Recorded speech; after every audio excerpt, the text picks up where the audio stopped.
Welcome back, everybody, to the wonderful, wonderful world that is Dota 2 ESL One qualifiers for Genting. We're trying to work out who is going to be able to get all the way through into the grand final, and right now OG are one win away from achieving that. The winner of the grand final will, of course, travel all the way to Genting to represent the European region with the other invited teams. The loser will actually get to watch online, unless they want to pay for a trip all the way to Genting to go and see it live. Highly doubt that one. Anyway, we're going into our game. OG looking good in game number 1. Fantastic.Five not looking too bad, but definitely need a little bit of luck to go their way. Is it possible, Nox? Can Fantastic.Five bring us into a third?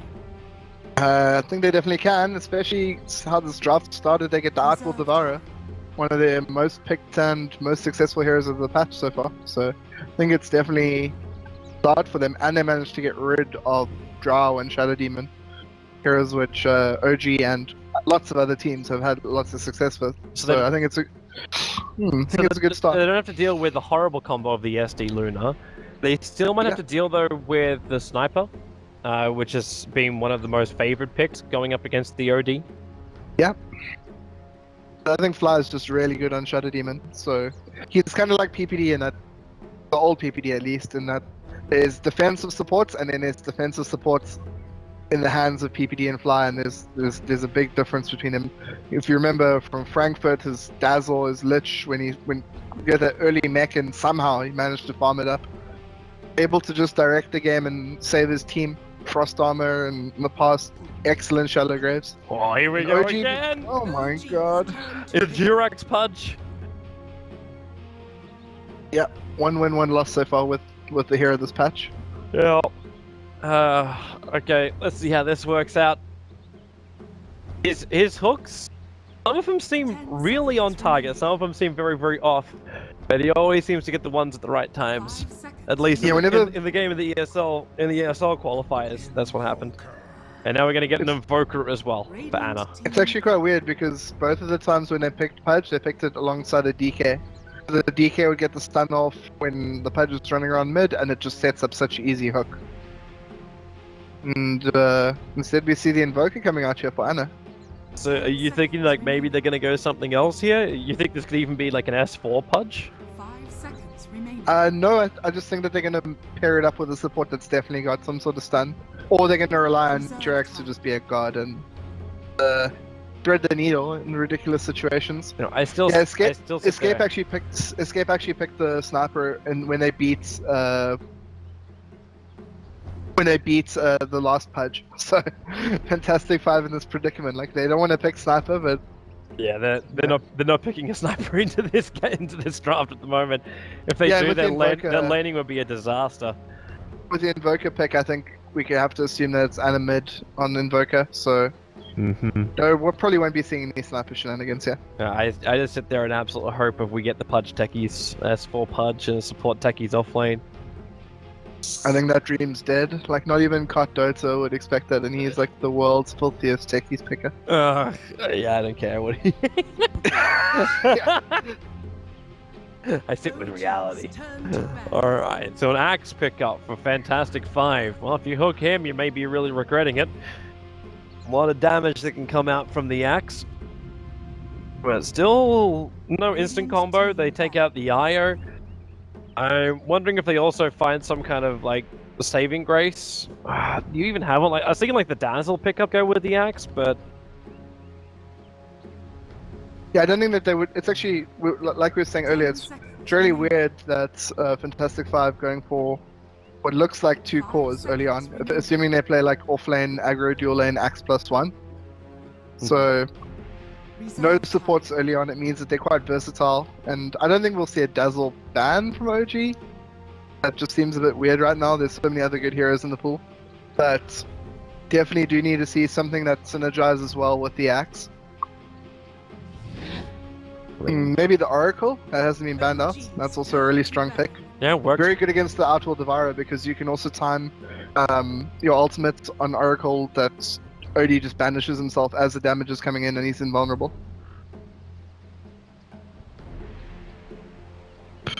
Okay. I'm also wondering if the Mirana's floating around in the pool.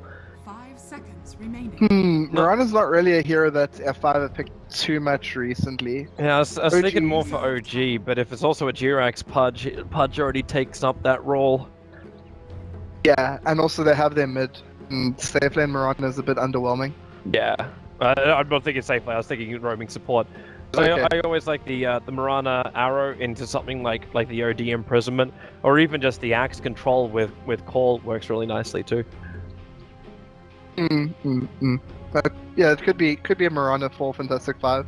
You're right. But they do have so many options. And that's probably the reason why Fly is also burning his bonus time here. Is like, okay, what do we want to remove? And they removed the Kunkka. Yeah, that's a good hero with the Outworld Devourer. It's actually also a good hero against the Outworld. Like, to deal with the Outworld, the Kunkka later on. Like, there's a kind of a weird synergy between the two, and also weird counter ability between the two. 10 seconds remaining. Alright, F5, what do you want to remove? 5 seconds remaining. Kind of difficult, like when you got a Pudge and Invoker already on the field, it's hard to know the other lanes. You may want to just think about taking out a good call like a Juggernaut, which is still available in the pool for both sides. What's weird about the Kunkka ban is I don't think F5 have played it like almost at all in the last month or two, so maybe it's just something that they've picked up and they know it's a strong hero even if F5 doesn't have practice, but Yeah. to me that seems like a hero that you have to have practiced. A lot of European teams have been running that combo though. Like the support Kunkka's yeah, kind of been with definitely. everything. So the amount of times he's played with the OD is quite high. Yeah, but I mean, Fantastic.Five only drafted it like 3 times in the last month, and they've played like a huge amount of games recently. Fly probably just being safe. If this is going to turn into a huge team fight, there's no way he wants to deal with Coco's Rum and X marking heroes back and any kind of like easy rotation pressure onto the Invoker. Yeah, what F5 actually had been picking quite a lot of is the Treant Protector. It's actually like 3rd most picked, 4th most picked hero of theirs in the patch, and OG gonna go for the Oracle themselves. Maybe a semi-block pick, but also maybe just exactly what they want. Keep healing up your front liners, healing up the Pudge. All he's gotta do is walk around and rot, right? Yeah, so F5 and what am I saying? Jirax as well as Fly have played the Oracle a lot, whereas for Fantastic.Five, I think it's almost always Yol who plays it. I haven't seen any other games. Anyone else playing it, so yeah. They need a different choice, and they go with another healer. They go with the Omni Knight.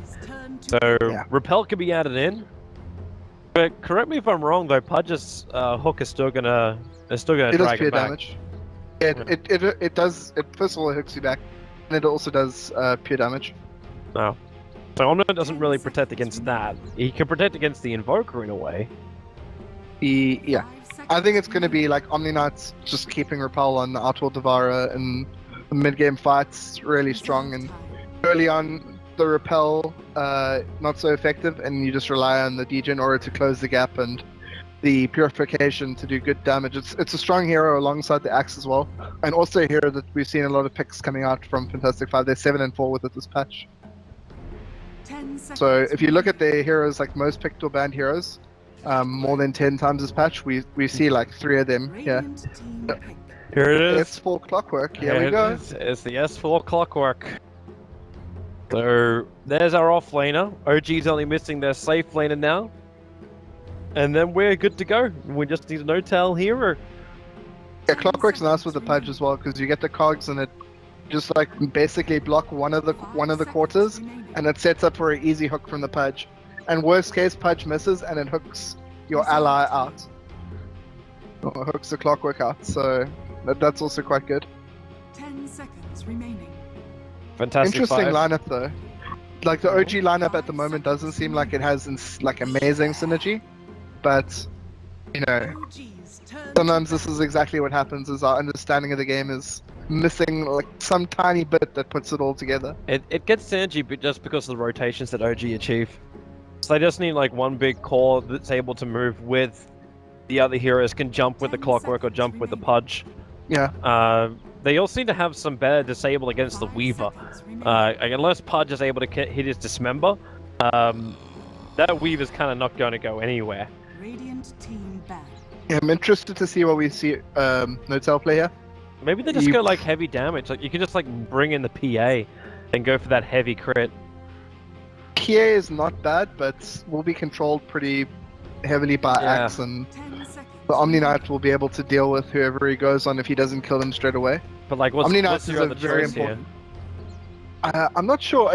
You can't go face this Void here, right? Because Void would be you nice have- against the Weaver. I'm still thinking the Juggernaut, who's here in the last pick. maybe we see something crazy like Venomancer. No. No-tail Venomancer is pretty toxic. Man, Venomancer against a Weaver is so 10 like seconds remaining. no, just no, please no. I think that this is actually a draft which is almost uniquely OG, because No-tail has such a diverse hero pool, can play like almost anything. You just need the Meeper. Lol, too much AoE disable. Yeah, that's not a play here. Not against Axe Artful devouring. Omni Knight. Yeah, you will get ripped apart. You need something. 10 seconds remaining.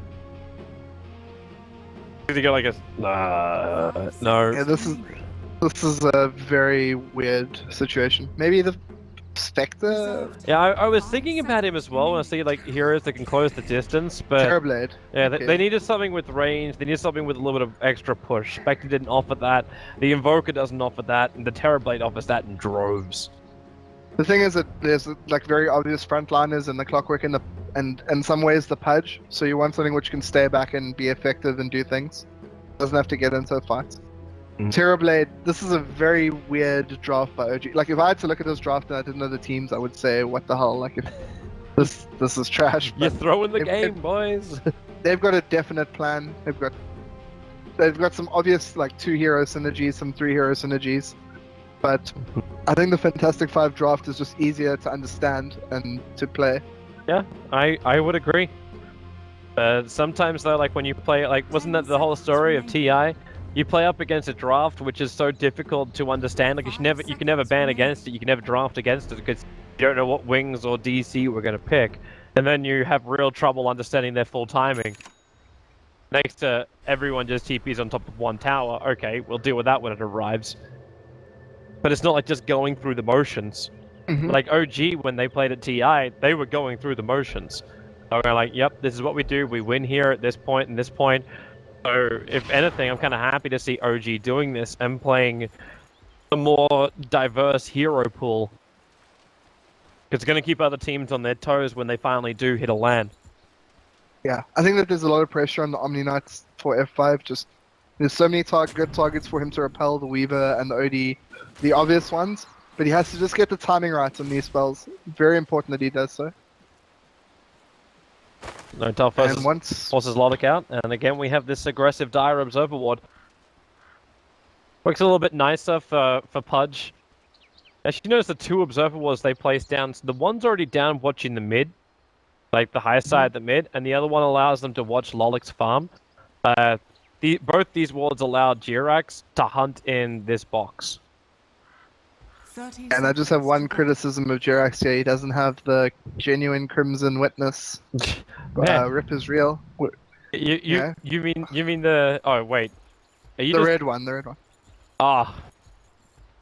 That is like the best Pudge hook. Looks good. I'm okay with this one. Just, This one's good. This one's autographed by Dominic Black. yeah, it's blacks. It's a classic, but it's not a vintage. The battle Anyway, Well, I'm sorry everyone can't have the vintage stuff, Nox. Unlike you, maybe they didn't have interns doing their Dota 2 items for them during TI. yeah, that was just the player cards, and that was a disaster. Anyway, so y'all on Disruptor. This is something I haven't seen for a while, although I know he definitely has played it. Not so distant past, and the interesting matchup I think is mid, because this type of matchup, like it should go one way, it should go the other way, depending on how the supports rotate. But yeah, that was an interesting situation. I want to keep my eyes on the mid too. Like top lane, I think is where we're going to have our first battle because Lolik is already quite low. No-tail already triggered the metamorphosis, and Lolik, he can't go anywhere. He gets brought down by Jirax. So Jirax, very early TP scroll, high in the rotations, and this is where his pudge just does so much good work. But yeah, Anna trying to farm with Sunstrike, and he missed it too. That's what that Sunstrike was. If you're looking in the mid at the time. Yeah, it's super important though because, you know, early on, Artur Devara gets a couple of Essence or a couple of Astral Imprisonments early on, and able to increase his intelligence makes it harder to hit. It's as crazy. Invoker. It's crazy this top lane's going the way it is. I just realized like F5, they have an observer ward on the side, so they know when Fly and Jirax are moving over. But they still also have two melee heroes that have to come in range of the wave. They're gonna do anything with it.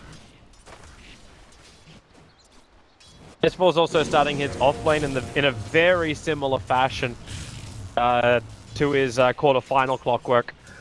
Oh, that hook, perfect line in the top lane, but just a bit short. It's only level 1 as you'd expect.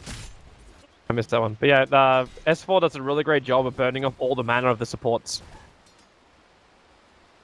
So this is why he's able to move in so close, because Disruptor is empty. He's not finding the experience, so you're not going to say, I'm going to Thunderstrike as well as Glimpse, which means there isn't enough damage to kill off S4. Yeah, as you come into lane, you've got mana for like 2.5 of your Thunderstrikes, but Glimpse coming off? Yeah, it's the oh wait, is he glimpsing bottom lane? Is he? Okay, yeah, S4 run out of the cogs. Illidan, the damage from range, it's not enough. He wanted to get a proc as well on his stout. On his yeah, I think he just did, and as well as the stick charges. It's a lucky duck. Top lane, they're about to go again on the axe. So I'm down. Jirax is just hovering here. He's just hovering on the bottom here. They're waiting for Metamorphosis to come up because they have so much damage when they have that. And it's just come up now. If they can take a fight too, then you get one or two of these heroes, then you can turn into a push. Jirax has made his way back over towards the mid. BZZ has Astral available. They're going to go with a Cold Snap into a Rot. Rot damage was there on the OD as he moved back, but because Jirax has taken out of time and space, unable to get a hook and keep BZZ in close. You know, S4, I know you want to get like aggressive here, but I think he's just lost his life. Got to come in and contest the camps, and now quick salves up. There was just enough life to survive the attack. He may have survived it anyway, but he's just being safe. Every time I look back at the mid lane, all I can remember is that Sunstrike not getting the last hit on the creep. Block it out of your brain, man. I'm sure he has already. I've actually seen a bunch of Invokers later on. Okay, so a little bit of action here. Jirax running into RMM. He's just going to throw on. But yeah, I have seen Invokers at some stage, if they're not, when they were doing more the Quas Wex build and they only have a couple of levels up in Exhort, later on when they had just enough levels, they would use Sunstrike to push waves. They're about to try and fight top. Metamorphosis is up again. Jirax starts with his Rot, looking for those spins. Jirax still going to have to hook him in, but point blank range misses it for the range damage. It's enough. The axe will drop. Yeah, that wasn't ideal. Jirax gonna probably suicide here. He was thinking about it with the way he's playing, but I think he's also saying, well, I could just Rot. No, okay, yeah, rot yourself to death now. One last hook. I'm pretty sure if he made the hook there, he would have just died straight away to Purification. Yeah, there has to be some kind of balance with this. I'm just saying. Fly, well, Fortune's End. He actually hits both himself as well as Lolix, so removes the Battle Hunger, plus delays Axe's charge. Something really interesting here in the bot lane is S4 is level 4, but he's only taken two spells, so he hasn't decided what he wants to do. If he wants to take, I think he'll take 2 battery assaults if he gets like solo time with the disruptor. He like isolates the disruptor in the side. Mid lane, perfect from Jirax into the Cold Snap. BZZ has no answer to this. Such a hard lane to gang with just Pudge and Invoker. It's just so crazy. It's like when you think about the movement that comes from this, like you deny yourself up as a Pudge. And then F5 has to basically put all lanes on high alert. Nice call, Lolic. He doesn't have his ulti, however, so Fly, Fortune's End, but the Purification from Omni Knight arrives in the nick of time, so no tail will drop. And F5 get themselves on the board. Dire's top tower is under attack. Yeah, BZZ returns to the mid lane, and so annoying just getting banished all the time. spending most of your game in another realm. Well, once he's got the Forge Spirits up, it's not going to be as bad for him. Yeah, Jerix gets a double damage rune, and I think he might just be going on a little bit of a warding mission here to re-establish his high ground ward. Exactly what he does. He actually scanned before he even went up the hill. That was the dire scan, trying to look and see if anyone was near the camp. Yeah, Metamorphosis is off cooldown in 9 seconds, and Jerix is going to be in the region around that time. Here they come. Jirix up through the rear. Starts with a rod. Fortune's End prepping up from flies. A lot in position. That is a hook if he wants to use it, but he doesn't want to. They're looking for RMN. RMN put the ward on the side. Oh. There's your hook. He's pulled back over. And Omni Knight, well, he can purify and then hits the repel. So Jirix left to turn the rod off. And if he can purify, he does have the mana to go again. He's still healing up from Oracle, but Notal will finally finish the job. So loses his Really life, good. but comes back to the top lane to get a double kill. Really good player there by the Pudge. Now just delaying his death so he could buy the magic stick before he did it, but Anna yeah, just really got a good player solo holding kill. onto the hook. Anna got a solo Really, kill on the really mid. Oh my god. Yep. That's really not something you would expect, but like you said, once you get up the Forge Spirits, you can change around because you have Forge Spirits, you can see as Sunstrike and Cold Snap. Radiant's So top what's the tower animation is under time actually on imprisonment?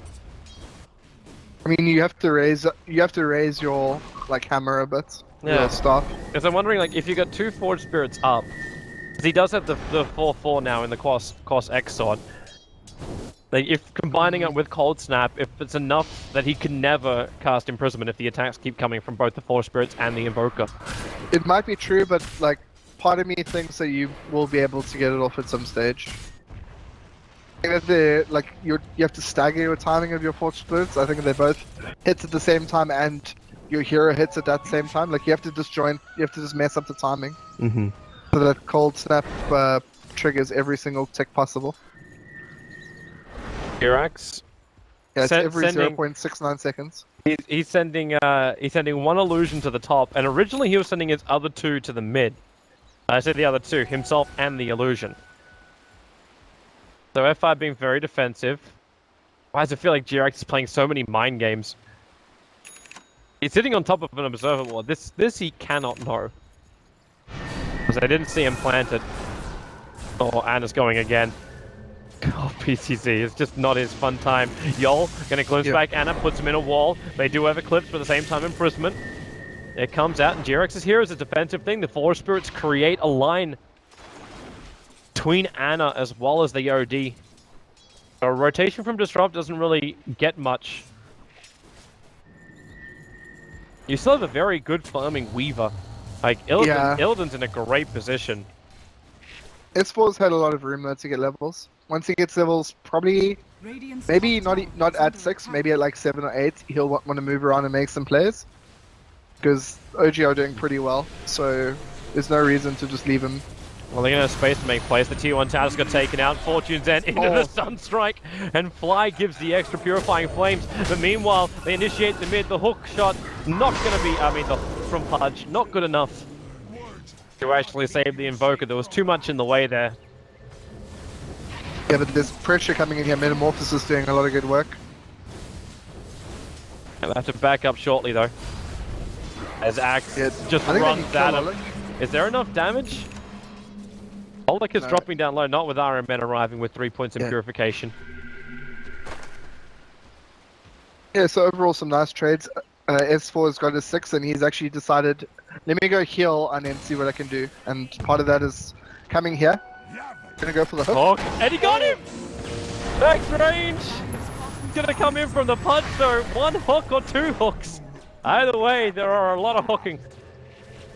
Yeah, I mean, these guys are top quality hookers. What we were saying earlier is actually the synergy between Clockwork and Pudge being able to set up that very easy and undodgeable hook. Mm-hmm. And we just saw it in action there, Jirax. It's the Couldn't same. get the hooks in the top lane. It's funny though, because like OG's got like it looks like an odd draft, but it's the same thing they ran before. Like even with the Oracle part of it all, like Oracle, Yeah. he does the Fortune's End to then get Pudge into the initial laning hooks, and Yeah. then when S4 could do his thing, then as you mentioned, like the hooks just all work around. It's not like OG is trying something different. They're just trying what they've tested before, and it works really well. But it's just unusual, like the specific heroes they've chosen in each of those roles. I like how S4's come bottom now, straight away, just to keep that pressure on the Weaver, not giving him absolute free farm. I mean, Weaver's had a great time, 67 last hit, so just over 60 minutes. What are we actually thinking the build is on the Terror Blade? I'm thinking like of like No-Tail's farm too. He's sitting on 2k gold at the moment. I'm Dragon Lance, Manta style, maybe Hurricane Pike after that. Yep. Maybe the Yasha first. Okay, yeah, Yasha first, and then maybe the Dragon Lance. Can make sense. So nothing too out of the ordinary. So the only thing is that he's banking up so much without buying anything. Yeah, the thing is he's jungling a lot, so Yasha provides you extra, very efficient damage, increased attack speed, and importantly movement. You want to run quick between the camps that you're farming. Whereas Dragonlance just gives you really good value for what you get in terms of agility, which directs your attack speed, etc., but you don't have that move speed, and the like active benefit that you have of Dragonlance only applies when you're in Metamorphosis. It's the top lane gank. He's not going to blow. Smoke. This is the first reveal of the Axe Blink Dagger. This courier? Yeah, couriers fly over. Fly's still sitting behind No-Tail, so you start this initiation.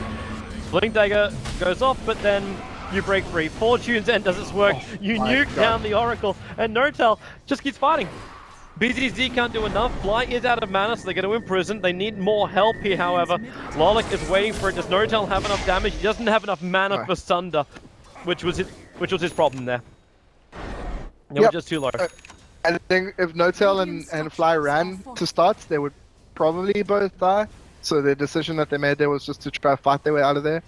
And they get a kill, so it's a 1-for-1 trade. Not ideal, but making the best of a bad situation. He's gonna jump in. Jirax, no, again, he misses the hook. Anna may not care though. He's looking for the cold snap. Yol moves in through the back, but there wasn't a secondary attack, so he didn't slow down the hero enough. Weaver, okay, that glimpse. It's able to do the work and allow Illidan to survive and time-lapse out to safety. The hook shot, S4 goes in, locks two of them in. They need more damage, however. Find the Weaver. They have him locked inside the cogs. The OD drops the hammer, but it's already 3 down for F5. They move over towards Yol. Build the damage out. Where is the nuke? I don't know why Fly's chasing. I don't know, he's got nothing more to give. He's got like 30 mana. Oh, Arcane Boots are coming off now, but I don't think he would have chased that long anyway. Sorry, what level Sunstrike is that? It's almost max. It'd have to be one hell of a guess from Anna if he gave it a shot, but he's not. He invokes up Deafening Blast instead. Yeah, and Anna, as you would expect with the Dark Artistry, classic. This is a stylish man. The real hair. The Super Saiyan. I don't even care about the rest of it. Dark Artistry knife. Wait, what's it? Anna, you know I love you so. Who is that? Who's the person that loves Anna so? Can you translate? No. Well, Anna from an admirer has that set. Yeah, I can tell you it's definitely not from IG. You couldn't resist, could you? Armin's in trouble. He just ran into Tirax. He'll get the purification off, but with Dismember, S4's going to cog burn him out, and then a Fortune's End into purifying from Fly. Yeah, Fly's not afraid to take kills where he needs to. Even when he doesn't need to, he's not afraid. All the years of Krav Maga, he'll tell them when he's going to take the kills. A little bit of a people assembling around Rush. OG No-Tail. There's a good observer ward. Actually lets Axe if he wants to walk into the pit and then blink up. And they want to wait for No-Tail to start the agent. So there's your blink. You get the call off. A quick Calming Blade. And No-Tail can no longer feel safe. He's pinging out like he thinks there's an observer ward off to the side. That's not the one that scattered him out. What's really interesting here is that, I mean, as you would expect with Invoker in the current meta, +6 Extort build, but against the specific lineup that we see here with F5, you can tell that there's like no value later on necessarily in going for a heavy Wex build, because Essence Aura, every time you cast a spell, you've got such a high chance of replenishing a substantial part of your mana pool, and all of the heroes here have some way of, you know, proccing that off. So later on, we're not going to necessarily see a very effective EMP tornado. So that's just going to be that tornado into meatball. That's Yeah, I think he's just aiming for DPS, not necessarily for control that you normally associate with Quaswex spells later on. Do you actually change up your item build because of that then? Like, would you move away from the normal Octarine Aghanims kind of thing, or is it that still? I think those are still very essential. Dire's top tower is under The current build of Invoker that we see, Quas Exhorts, perfectly like appropriate. But sometimes with them, when you're against a team that you need more control, you would sometimes go for more into Wex. But it's just not against this team, not against an OD. You can't do that necessarily. He's still making the most out of it. Only got 1 point in there, but it's like, yep, we add G up. We get the agility gain. That's just for alacrity and being able to ghost walk. Oh, Jirax. Yeah. That's not the thing you want. Wally's going to blink over and initiate. Pudge is not tanking up for this, so Jirax will lose his life. At the same time, OG want to do Roshan. It's the end of their metamorphosis, so they want to have that damage. The Observer Ward didn't see them go in. There's Illusion scouting out. BTZ will take care of that, but they haven't looked. They haven't looked inside the pit. They got the kill on the Pudge. OG have Roshan.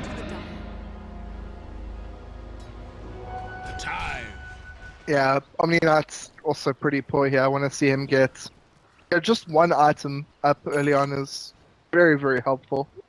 Need that aura. He's got the Soul Ring. Not as poor as poor Kuro was last game. Or last series, rather. That should be one of the most silent S4, like, 10 to what's now 17-minute parts of the game. You'd expect him to be more aggressive, but I suppose that's the result of having. Oh boy! Oh boy!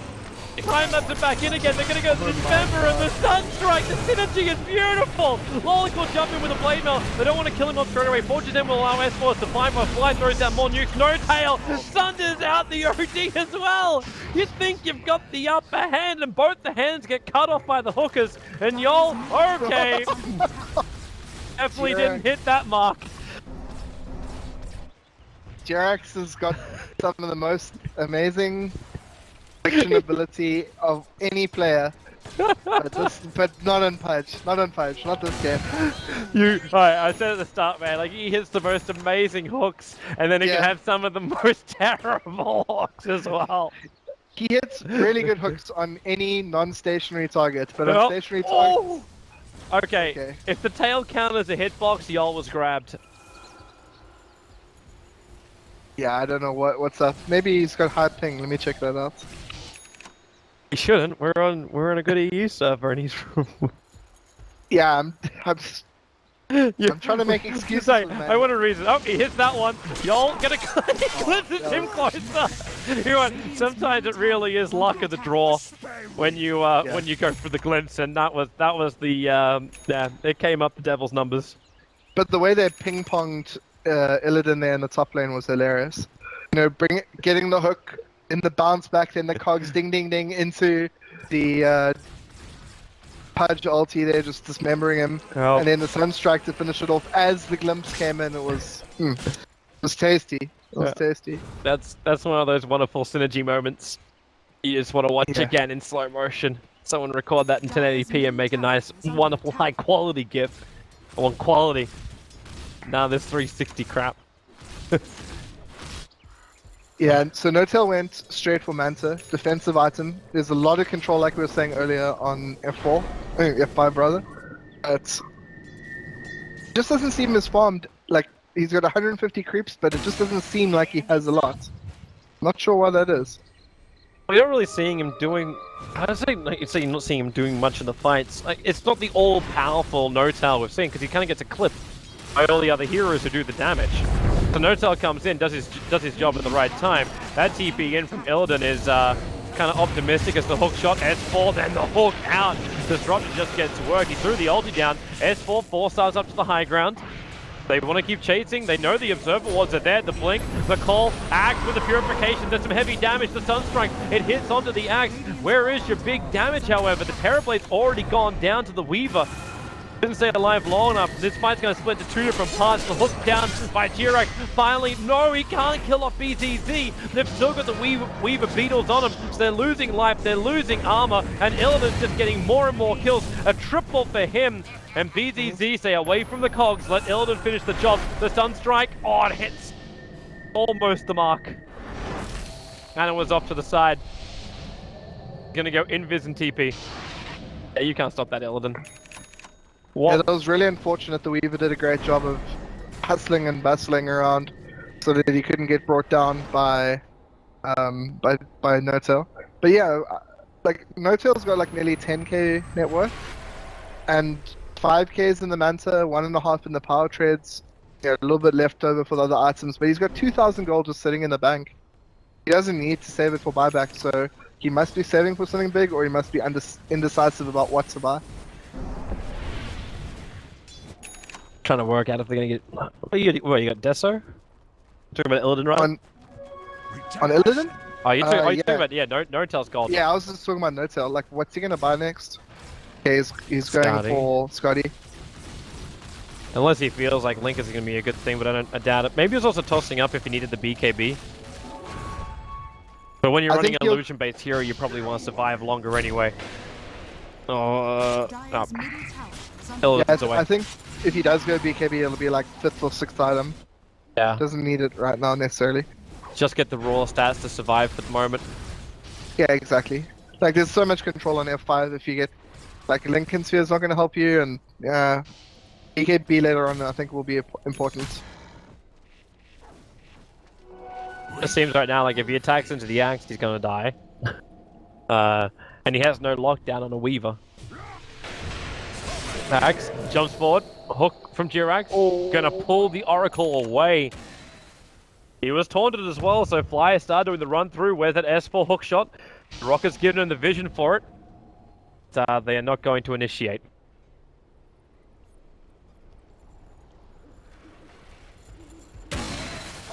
See, Jirax hitting it when it counts. And yeah, remember earlier on I said RMM needs to just, you know, get it going, get some net worth up there. He's taken my words. He bought a Midas, finished his Arcane Boots, 500 gold in the bank. Win less, you know, he's having a dream.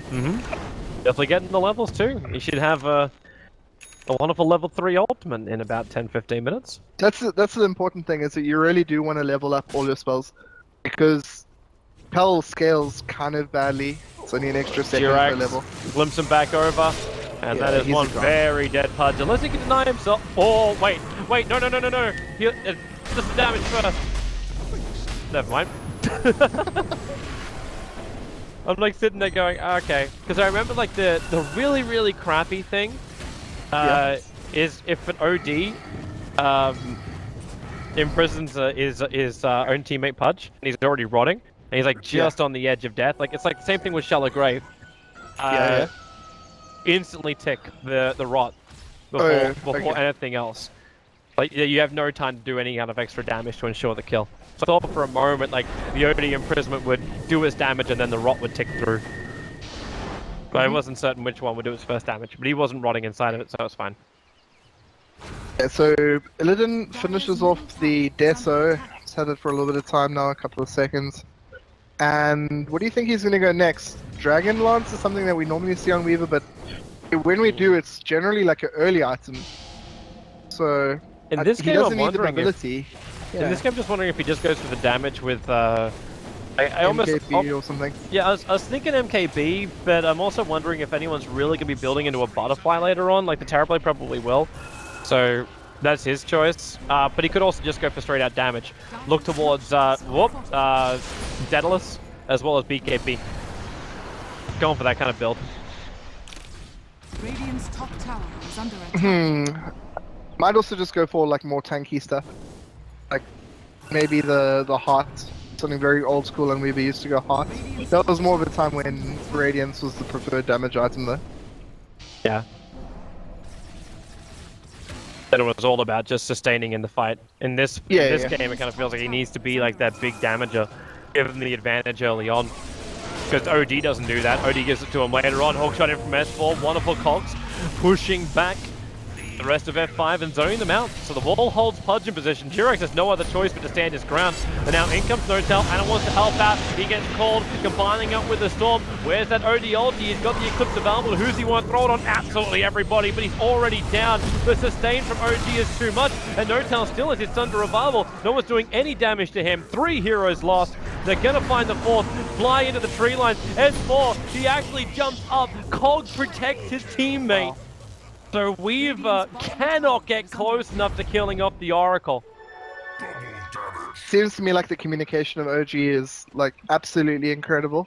Like, this is the type of players that you'd expect an OG that's played for 5-6 months to have. Yeah, aren't they meant to have that teething period? The period's like, I don't know if everyone's going to time their abilities correctly. This team synergy is on point. Yeah, it's like the complete opposite of, like, for example, Liquid. Yeah. You know, like they're just lacking that slight bit of synergy, and to be like a regular, like, good team. But it seems like one of the big things that Liquid always needed was that tempo setter, and like a lot of people were like asking about Fada to come back over to Liquid. Yeah, but the calls should, I think, be coming a little bit more to like Jirax. Like, Jirax, come back, because at the moment his Pudge and his movement around the map is so damn good. He's enabling everyone else to have space. Yeah, it's kind of winning 2 lanes for them, or putting pressure, like massive pressure on one lane and winning another. Yep. And the fact is, Earth Spirit even had that much effect in the last game. Like I don't know how many teams are still even like touching Earth Spirit. Yeah, it's definitely dropped off a lot since. Funnily enough, MDL last season was when it like came to the forefront, had like 85% win rates. Yeah, but Jirax proved like he can still make these heroes work because he gets the rotation to work for him perfectly. Yeah, and what's also good is the Terrorblade Scotty, like you said, provides so much sustain to OG to just push it forward, keep fights going, and also keep Notel with enough HP that he can always get the Sunder off. And this allows him to go in for like the other nice luxury items. So he's going in for a Diffusal Blade next. So keeping that repel up is going to be a lot more difficult. Anna finds the OD out of position, and then the hook straight follow up. There's still a Hurricane Pike, but that's if he can even get an ability off the Deafening Blast. Disables him perfectly. So OG find the kill on the OD, down for 55 seconds at the same time as Roshan spawns. And they know it. This was the max spawn time. Yeah. Helps out when you have something like 29 armor on your Terrorblade to front line. The Forge Spirits for damage. Living the dream. Yeah, and they can just send Jirax into the lane. They know they're in a great position. The Rockets go for a scout looking towards the Ancients. They see Illidan farming as well. After that, Lincoln's as well as Deso. We're seeing, what have we got? We've got BZZ, who's the only one that's bought an item, and that's the plate mail. Yeah, he wants that Shivas, but it's gonna take a while. 177. That's not 4. a good spot at all. Hook shot, absolutely perfect onto RMN. Push him back out again. Now Anna makes his play over. They got more than enough physical damage. They don't care about the repel, and that's also up by a very defensive ward from OG that's been watching their own jungle. They saw the initial farm. That's why S4 was pinging it out and just moved over.